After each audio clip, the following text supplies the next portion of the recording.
कथा श्रवण करने के बाद में आपके मन में, आपके चित्त में, आपके हृदय में अगर कुछ थोड़ा सा भी बदलाव आया है तो ये मानकर चलो कि कहीं ना कहीं भगवान शिव, भगवान त्रिकालदर्शी कैलाशी अविनाशी शंकर की करुणा आप और हम पर हुई है। भगवान शिव की करुणा आप और हम पर, भगवान शिव की दया आप और हम पर हुई है। कई लोग कहते हैं कि जीवन एक बार मिलता है,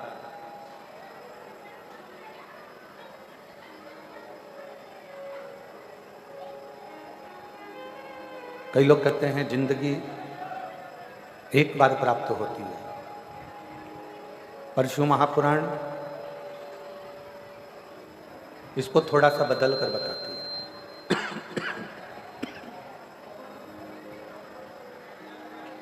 शिव महापुराण इसको थोड़ा बदल कर कहते हैं। लोग कहते हैं कि जीवन, जिंदगी एक बार मिलती है, पर शिव महापुराण की कथा कहती है अगर शिव की कृपा हो तो रोज मनुष्य को नई जिंदगी प्रतिदिन प्राप्त होती है।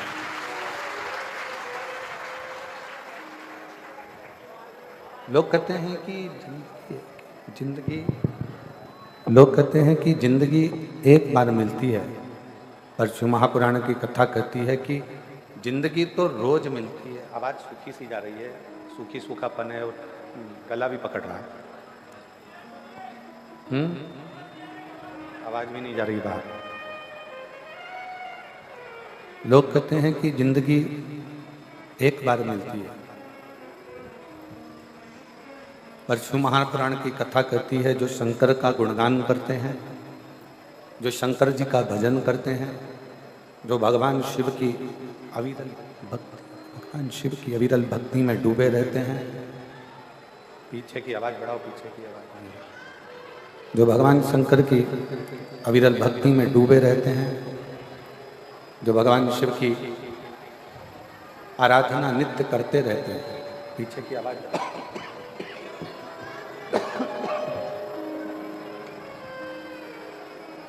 जो भगवान शिव की अविरल भक्ति में डूबे रहते हैं, भगवान शंकर की अविरल भक्ति में रमे रहते हैं, शिव भक्ति में जो सदा समाहित रहते हैं, उनके लिए शिव प्रतिदिन रोज नई जिंदगी देते हैं। ऐसा कोई पल, ऐसी कोई घड़ी, ऐसा कोई क्षण नहीं जाता जब शिव करुणा नहीं करता। कोई कहे कि जीवन एक बार मिलता है, जिंदगी एक बार मिलती है, पर शिव महापुराण की कथा कहती है जिंदगी तो रोज नई मिलती है, केवल एक मौत, मृत्यु मनुष्य को एक बार मिलती है, इसके सिवाय बार बार नहीं। जिंदगी बार बार मिल सकती है, प्रतिदिन नया जीवन, प्रतिदिन नई ऊर्जा, प्रतिदिन नया विचार, नई सोच, नई करुणा, नई दृष्टि, नया भाव, नई उन्नति मनुष्य के जीवन में रहती है। पर मृत्यु, मौत केवल एक बार आती है,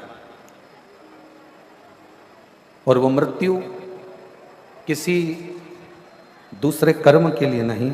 मृत्यु जहां से आप और हम सब इस संसार में आए हैं, उस परमात्मा के द्वारा भेजे गए हैं, उस भगवान के द्वारा हम मृत्यु लोक में आए हैं, भेजे गए हैं, मृत्यु लोक में हमको भेजा गया है। उसी परमात्मा से पुनः जाकर मिलने के लिए वो मृत्यु आती है, वो मौत आती है।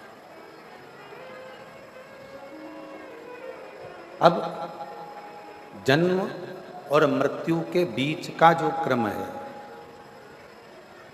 जन्म और मृत्यु के बीच का जो क्रम है, उस जन्म और मृत्यु के बीच के क्रम में जितना तुम भगवान का भजन कर रहे हो, जितना तुम अच्छा कर्म कर रहे हो, जितना तुम मंत्र जाप कर रहे हो, जितना तुम नाम स्मरण कर रहे हो, वो आपके लिए, वो किसी दूसरे के लिए नहीं है। और मैंने तेरे ही भरोसे बाबा, तेरे ही भरोसे हवा बिछ उड़नी जावागी बाबा, डोर हथो छड़ी नाम कटी जावागी।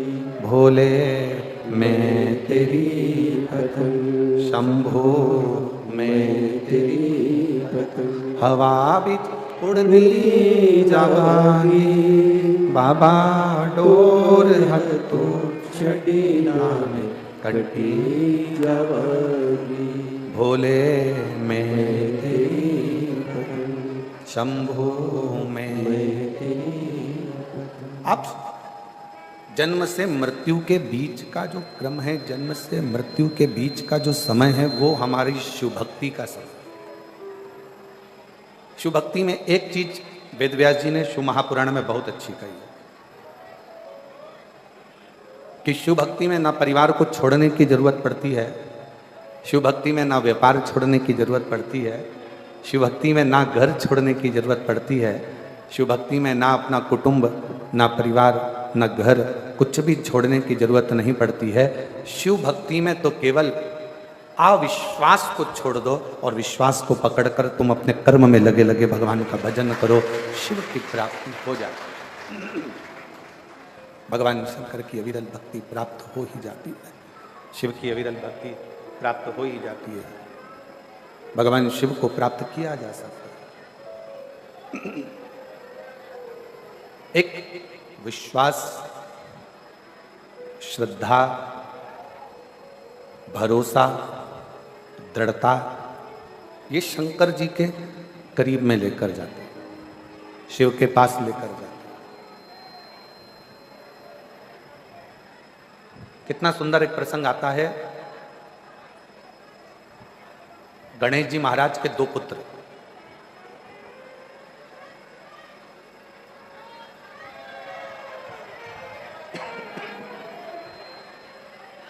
भगवान गणेश जी महाराज के दो पुत्र, शुभ और लाभ। जम के बोलो क्या नाम है? शुभ और लाभ। एक बार दोनों बैठे हुए थे और अपनी मां रिद्धि सिद्धि के पास में विराजमान, अपनी माता रिद्धि सिद्धि के पास में, आवाज सेट नहीं हो रही, गला पकड़ रहा बहुत तेज। अपनी माता रिद्धि सिद्धि के पास में वो बैठे हुए,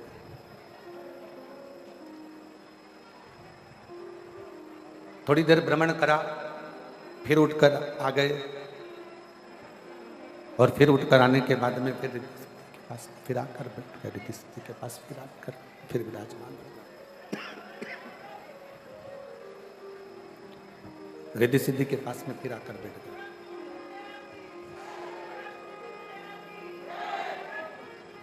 कुछ समय था, शंभू मांगो घड़ी रे घड़ी, दुख काटो, दया करी निदर्शन आपो, शंभो शंभु शंभु शंभु मांगो घड़ी रे दुख काटो, दया करी निदर्शन आपो, शंभो शरणे मांगो घड़ी रे दुख काटो, दया करी निदर्शन आपो। शुभ लाभ दोनों जनी भ्रमण करते हैं और शुभ लाभ दोनों भ्रमण करने के बाद में फिर वापिस पुनः रिद्धि सिद्धि के पास में आकर बैठ जाते हैं।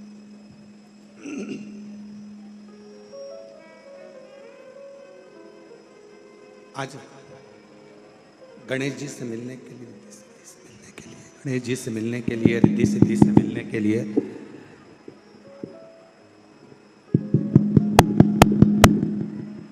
गणेश जी रिद्धि सिद्धि से मिलने के लिए भगवान शिव की पुत्री भगवान श्री गणेश जी महाराज की बहन मिलने के लिए आते हैं।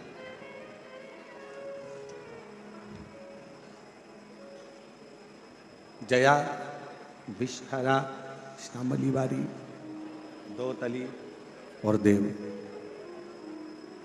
उसमें से देव मिलने के लिए गणेश जी के पास पहुंचे। शुभ और लाभ को विचलित देखा उन्होंने, दोनों स्थिरता में बैठ नहीं रहे।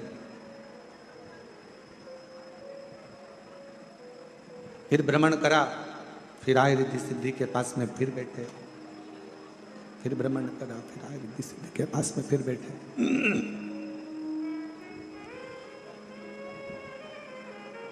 बार बार भ्रमण करते हैं, बार बार भ्रमण कर कर फिर रिद्धि सिद्धि के पास में आकर बैठ जाते हैं।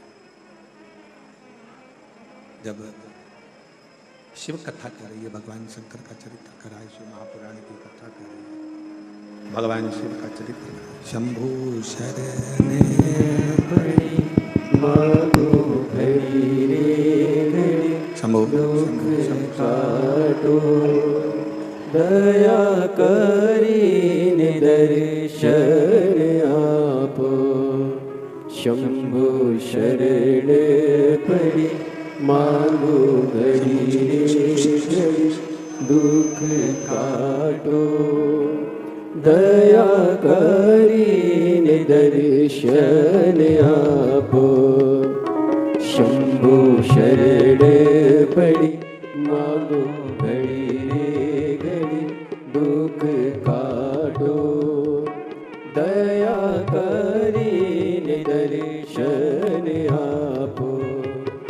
शंभु शरण पड़ी मांगो घड़ी रे घड़ी, दुख काटो दया करीने दर्शन आपो।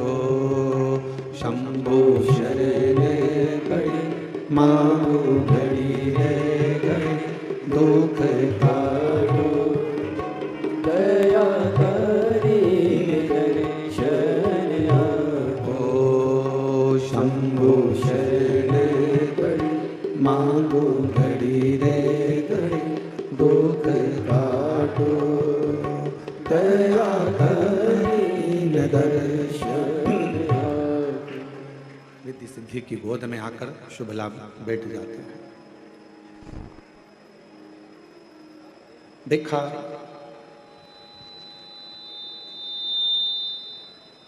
शिव जी की पुत्री देवन है, और वो देखकर बड़ी आश्चर्य हुई। देव ने देखा, बड़ी आश्चर्य हुई। घर की बेटी, घर की बुआ, घर की बेटी, घर की माँ, घर की नारी, घर की स्त्री, जितना ससुराल से स्नेह रखती है उतना ही स्नेह वो अपने मायके से भी रखती है। दुनिया के लोगों ने आजकल एक मोबाइल पर रील बनाना प्रारंभ कर दी कि बुआ आती है तो लोग वो रीलों में देखा ना आप, इंस्टा पर बहुत सारी रील चलती है बुआ आती है और वो घर के भतीजा भतीजी कहीं कोई रील में कुछ बोलते हैं, कोई कुछ बोलता है, कोई भाई, कोई भाभी, कोई भतीजा, कोई भतीजी, कुछ भी बोलते रहते हैं। पर शिव महापुराण की कथा कहती है, जिसने अच्छे से कभी श्रीमद् भागवत नहीं सुनी हो, जिसने कभी अच्छे से शिव महापुराण नहीं सुनी हो, उसको बुआ में खोट नजर आ सकती है, उसको बुआ फूफा में खोट नजर आ सकते हैं। पर जिन्होंने अगर दिल से शिव महापुराण की कथा को श्रवण किया है या श्रीमद् भागवत कथा को जिसने सुना है, वो कभी अपनी बुआ में, अपनी बेटी में, अपनी बहन में, अपनी ननंद में कभी खोट नजर नहीं आ सकता, वो श्रेष्ठ ही नजर। कितना सुंदर कहा है श्रीमद् भागवत में कि प्रहलाद की बुआ का नाम क्या था? जम के बोलो, अच्छे से बोलो, जम के। होलिका। आप कह रहे हो कि वो होलिका हिरण्यकशिपु की बहन थी, पर अगर शास्त्रों का अध्ययन करेंगे तो उसमें निकलेगा, शिव महापुराण के माध्यम से जब श्रम्भेश्वर भगवान की कथा को हम सुनते हैं, शिव महापुराण में श्रम्भेश्वर महादेव की कथा यदि हम सुनते हैं तो उसमें आपको होली का नाम नहीं मिलेगा, आपको हिरण्यकशिपु की बहन का नाम मिलेगा डूंडा। क्या नाम मिलेगा आपको? डूंडा। इसलिए आज भी होली में लकड़ी नहीं, बड़े बड़े डूंड जलाए जाते हैं, बड़े बड़े लकड़, बड़े बड़े डूंडों को जलाया जाता है। शिव महापुराण में श्रम्भेश्वर महादेव का जो चरित्र है, श्रम्भेश्वर महादेव की जो कथा है, नरसिंह भगवान की जो कथा शिव महापुराण में कही गई, उसमें बताया गया कि हिरण्यकशिपु ने अपनी बहन डूंडा को बुलाकर कहा कि तू अपने भतीजे को गोदी में लेकर बैठ जा, तेरे पास ब्रह्मा जी की दी हुई चादर है, तू उसको ओढ़ लेना, तू ओढ़ लेगी तो तू जलेगी नहीं, क्योंकि तुझे वर है, तुझे वर प्राप्त है। तो ब्रह्मा जी की दी हुई चादर को ओढ़कर बैठ जा, ब्रह्मा जी की दी हुई चादर को तू ओढ़। और डूंडा चारों तरफ से चादर को ओढ़कर प्रहलाद को गोदी में लेकर बैठ गई चिता की अग्नि में, लकड़ी पर। मन में डूंडा के भाव आए, बुआ किसको कहते हैं वो समझिएगा। डूंडा के मन में भाव आया कि मेरा छोटा सा भतीजा है, ये जल जाए। और डूंडा ने जैसे ही चारों तरफ से अग्नि प्रज्वलित हुई, चारों तरफ से जैसे ही आग लगी, डूंडा जिस चादर को ओढ़कर बैठी थी, डूंडा ने वही चादर उतारी और अपने भतीजे पर वो चादर को डाल दिया, और डूंडा खुद जल गई और अपने भतीजे को जलने से बचा लिया। उसको कहते हैं बुआ। मरते मरते भी जो परमात्मा की होली, अच्छा काम कर कर भगवान की होली, उसी का नाम हमारे यहाँ पर त्योहार के रूप में मनाने लगे। अब दुनिया के लोगों ने तो कह दिया कि हिरण्यकशिपु की बहन का नाम ही होलिका है। होलिका नहीं, डूंडा। और डूंडा बैठी अग्नि में, डूंडा अग्नि में आकर बैठ गई। और डूंडा बैठी अग्नि में आपा लिया मिटाए। डूंडा अग्नि में बैठी और अपने आप को जलाकर डूंडा ने भस्म कर लिया। किसके लिए? चाहती तो डूंडा अपनी चादर को ओढ़कर स्वयं बैठ जाती, डूंडा अपनी चादर ओढ़कर बैठती और जलने से बच जाती, पर डूंडा ने अपनी चादर को उतारा और प्रहलाद पर डाल दिया। प्रहलाद जल गया, प्रहलाद बच गया, डूंडा जल गई। बुआ ने भतीजे को बचा लिया। आजकल सोशल मीडिया में, इंस्टाग्राम पर रील बना बना कर बुआओं को इतना बदनाम किया जाता है कि लोगों को घर में बुआ बुलाने में लोगों को डर लगने लगता है।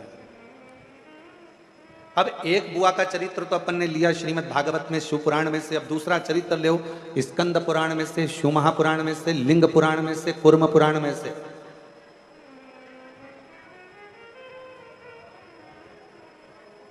अब दूसरा चरित्र लीजिए। भगवान शंकर की 6 बेटियां, जया, विषहरा, शामरीवारी, दौतली, देव। 5वें नंबर की जो भगवान शंकर की बेटी है देव, वो 5वें नंबर की बेटी एक दिन अपने भाई श्री गणेश जी महाराज से मिलने के लिए आई।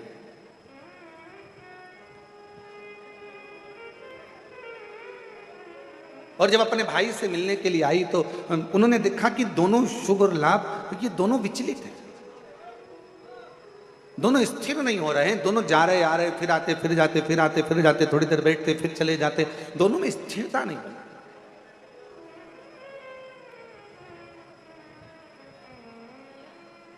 और जैसे ही देव आई, शुभ लाभ दौड़ कर गए अपनी बुआ के पास, बुआ बुआ बुआ बुआ करते करते। और बुआ ने हाथ पकड़ा शुभ और लाभ का, दोनों को गोदी में बिठाया। बुआ का प्रेम ही कुछ अलग होता है। मेरी जीजियों, मेरे जीजाओं, मेरी बेटियों, बेटाओं, मेरी माताओं, मेरे भाई, एक बात याद रखना, तुम बहन बेटी को अगर 500 का लिफाफा दे रहे हो, तुम बहन बेटी को अगर साड़ी दे रहे हो, तुम बहन बेटी को अगर कोई वस्तु दे रहे हो, तो ये मत सोचना कि तुम बहन बेटी को दे रहे हो। वो तो बहन बेटी का आशीर्वाद तुम्हारे ऊपर फलीभूत हुआ, इसलिए तुमने कुछ निकाल कर बहन बेटी को दिया। और जितना बहन बेटी को तुम देते हो, उससे दुगना बहन बेटी अपने ससुराल से मायके में लेकर आती है अपने भतीजा भतीजी को देने के लिए, अपने परिवार को देने के लिए। तो कोई ये अंदाजा ना लगाए, कोई ये विचार ना करे कि हम बहन बेटी को कुछ दे रहे हैं, हम बहन बेटी को कुछ प्रदान कर रहे हैं। हम कुछ देने की सामर्थ्यता रखते ही नहीं है बहन बेटियों के आगे।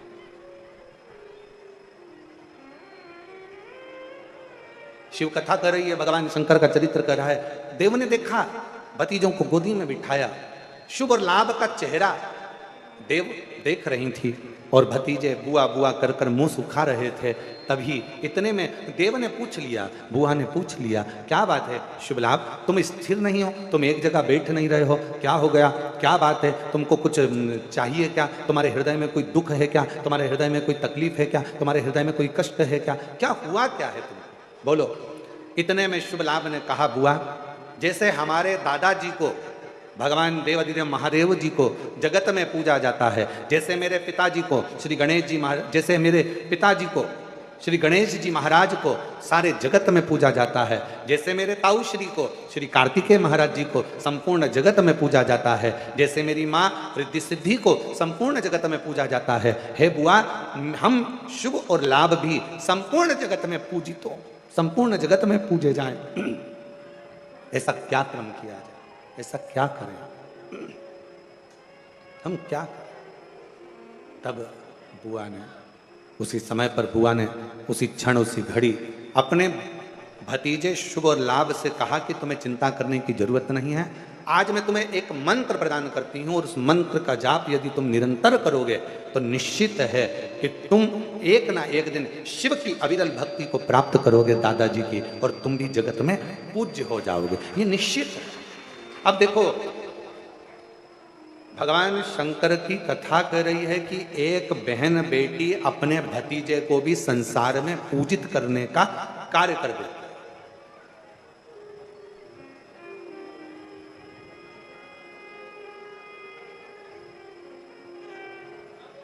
इसलिए हम एक लाइन कहें बेटियों के लिए, बेटियों के लिए एक लाइन हम कहेंगे कि आने से जिसके आए बाहर और जाने से जिसके रोए परिवार।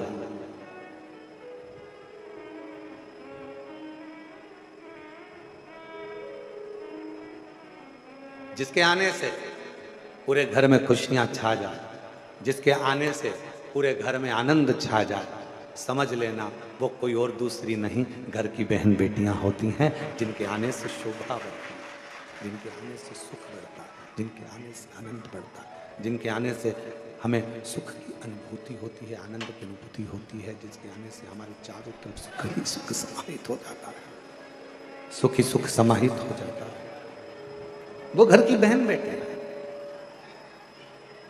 भगवान शंकर की 5वें नंबर की पुत्री देव, जिसने शुभ और लाभ को एक मंत्र प्रदान कर दिया, शुभ और लाभ को एक मंत्र दिया, और वो मंत्र कोई दूसरा नहीं है। शुभ लाभ को जो मंत्र दिया वही पंचाक्षर मंत्र भगवान शंकर का नमः शिवाय, ओम नमः शिवाय।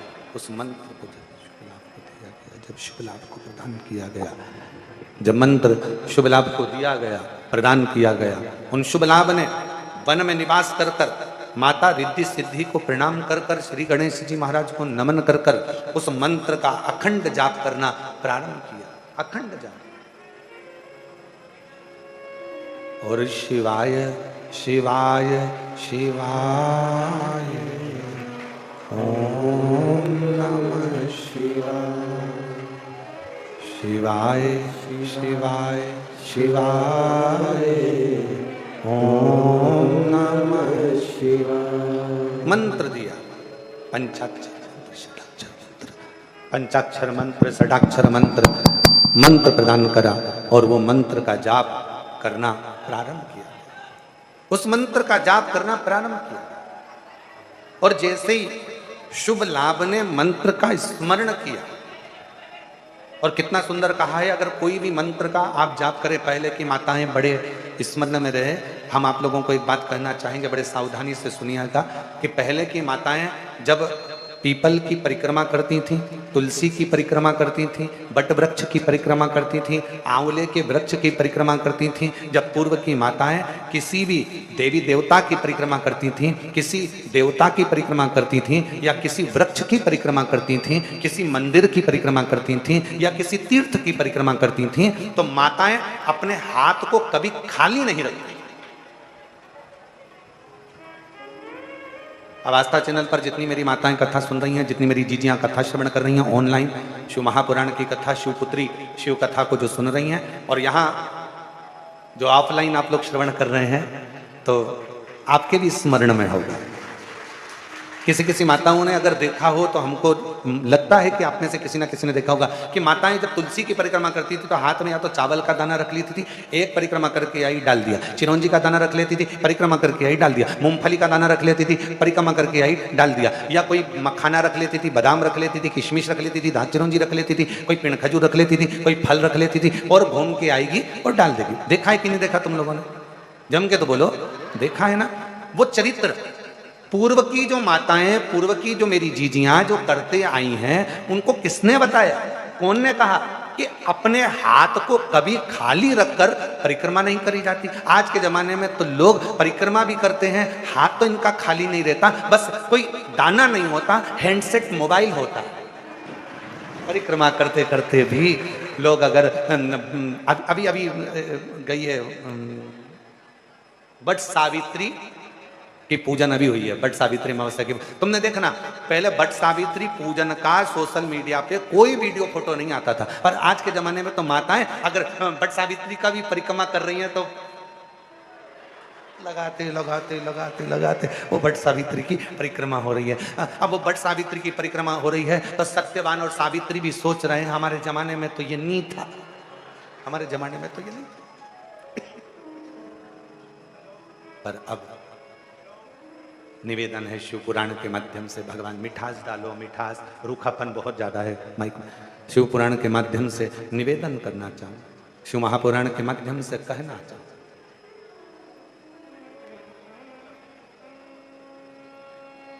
कभी कोई परिक्रमा, कभी भी कोई परिक्रमा खाली हाथ कभी मत करो, कभी।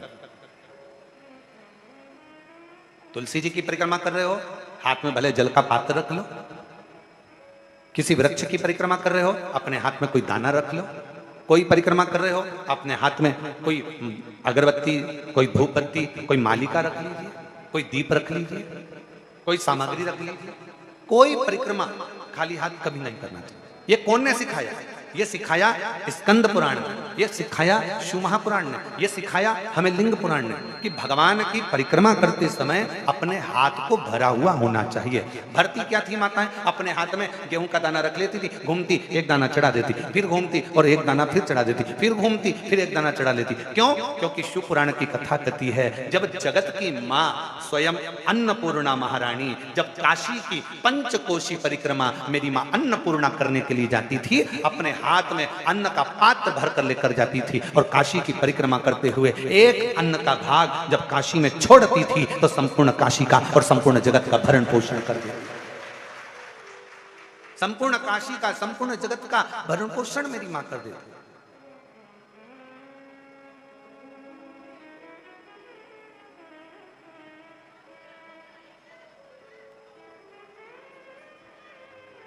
तुलसी की परिक्रमा भी रोज कर रहे हो ना? कई माताएं रोज प्रतिदिन तुलसी की परिक्रमा करती। निवेदन है खाली हाथ में एक चावल का दाना अपने हाथ में रख लो, परिक्रमा कर लो, भले भले एक कण का मात्र एक अन्न का दाना अपने हाथ में रख लो, परिक्रमा करो और छोड़ दो। नहीं है पानी का लोटा हाथ में रखो, परिक्रमा करो, छोड़ दो। तुम्हारे हाथ भरे हुए होना चाहिए। तो जिस देवता की तुम परिक्रमा कर रही हो वो देवता तुम्हारे हाथों को हमेशा भरा हुआ रखता है, तुम्हारे घर को भरा हुआ। वो परिक्रमा कभी भी खाली हाथ ना करिए।